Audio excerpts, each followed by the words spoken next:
अस्सलाम वालेकुम my YouTube family, welcome back to my channel life with Maryam. कैसे हैं आप सब लोग? मैं उम्मीद करती हूँ कि आप सब लोग खैरियत से होंगे, जहाँ कहीं भी होंगे खुश होंगे। तो आज का जो व्लॉग है मैं सुबह से स्टार्ट कर रही हूँ और अब सब लोगों को मेरी तरफ से शब बारात जो है बहुत बहुत मुबारक हो। और यहाँ पर अभी ये 14 शबान थी, तो मैंने 14 को भी रोज़ा रखा था। 14 को मैंने सिर्फ अकेले रखा था और 15 को सब ने रखा था। तो यहाँ पर जी मैं अपने लिए बना रही थी सहरी।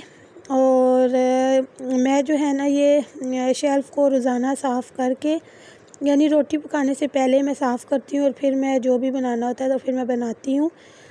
और यहाँ पर जी आयज़ा उठ गई थी, तो आयज़ा 14 को भी उठ गई थी और आयज़ा 15 को भी उठ गई थी, दोनों दिन उठ गई थी। और जुनैद इसको सुला रहे थे तो सो ही नहीं रही थी, रोई जा रही थी। तो फिर मैंने कहा इसको मैं खुद ही पकड़ लेती हूँ। और यहाँ पर ये मैंने अपने लिए पराठा बनाया है और रात को ये मैंने एक दिन पहले ज़ीरे वाले आलू बनाए थे, वो है। तो ये मैंने इसमें से बस 1-2 बाइट ही लिए थे और साथ मैंने अंडा बनाया था। और ये गरम गरम चाय है, तो किस किस ने चाय पीनी है जल्दी से आ जाए।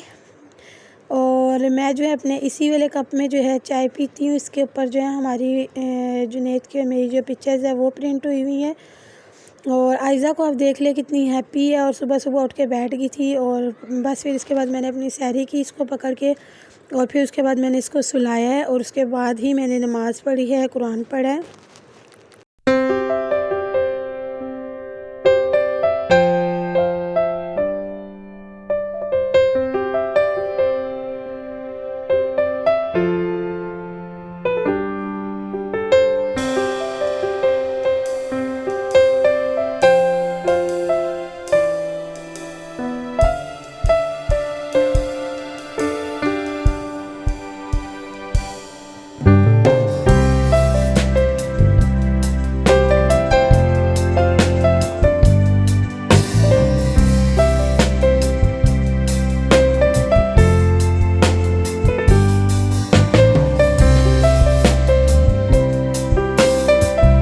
और नमाज़ जो है ना मैं हमेशा अंदर ही पढ़ती हूँ, यानी मैं बाहर की लाइट ऑन कर लेती हूँ ना तो अंदर लाइट जा रही होती है, तो इसलिए फिर मैं अंदर ही पढ़ लेती हूँ। कुरान पाक जो है ना मैं हमेशा बाहर इधर ही बैठ के पढ़ती हूँ, क्योंकि अंदर एक दफ़ा लाइट ऑन कर लो ना तो फिर बच्चे उठ जाते हैं। इसलिए इब्राहिम तो एक दफ़ा उठ जाए ना तो कोई काम नहीं होता और वो दोबारा सोता भी नहीं है, तो इसलिए फिर इससे अच्छा है कि बाहर ही बैठ जाओ। और रमज़ान में भी मेरी यही रूटीन होती है, इधर ही मैं फ़जर के बाद पढ़ लेती हूँ। और अभी जो है यहाँ पर मैं कर रही थी अफ्तारी की तैयारी। तो मेरा अकेले ही रोज़ा था, इसलिए अफ्तारी में मैंने थोड़े से पकौड़े बना लिए थे और चने जो है वो बना लिए थे, ब्लैक काले चने भुने हुए वो बनाए थे, और साथ शरबत बना लिया था और पकौड़े थे। तो यहाँ पर मैंने ये आलू मैं ऐसे ही काटती हूँ फ़्रेंच फ्राइज़ की तरह, और प्याज भी बारीक बारीक काट लेते हैं।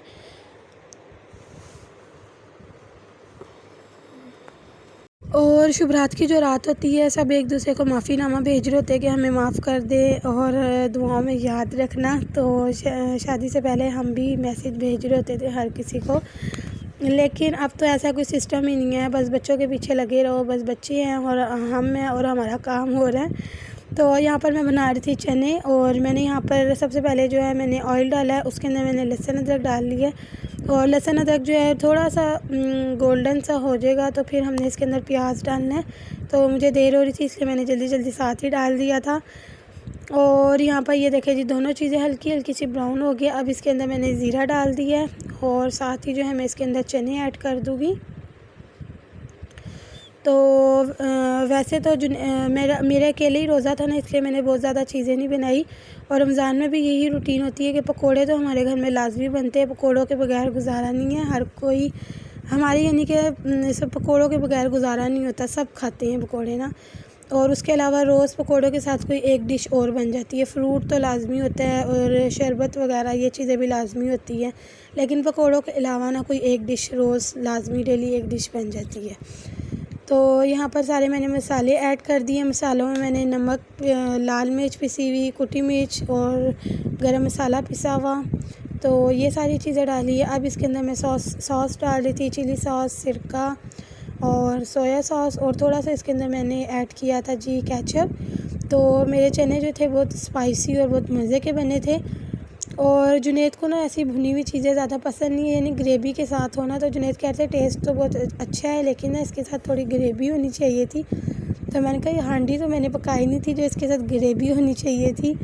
तो बस यहाँ पर ना इन लोगों को यही है कि बस ऐसे ना सूखी सूखी चीज़ें ज़्यादा पसंद नहीं है, ड्राई ड्राई ना।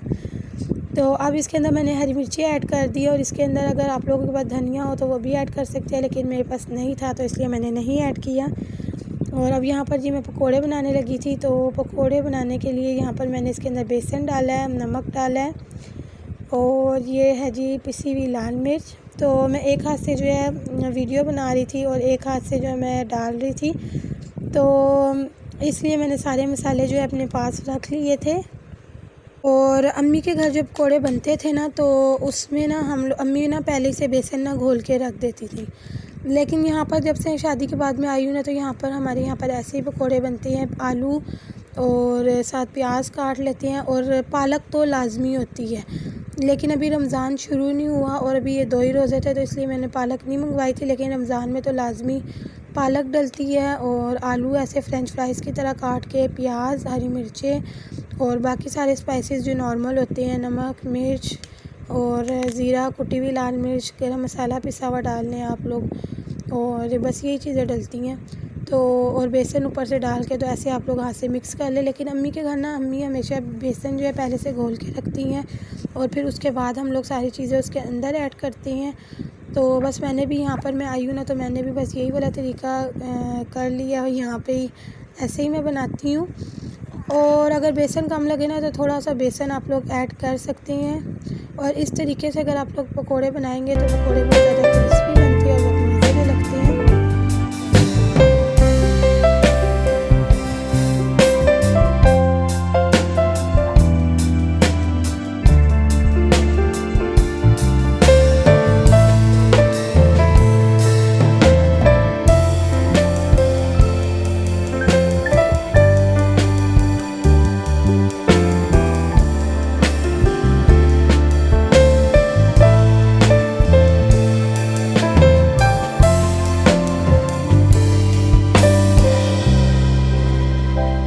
और यहाँ पर मैं पकोड़े बना रही थी और पकोड़े हमारे क्रिस्पी बने थे। महरमा को नात आती है क्या? हसबी रब्बी आप सुना रही थी ना, अभी मामा को सुनाओ मुझे।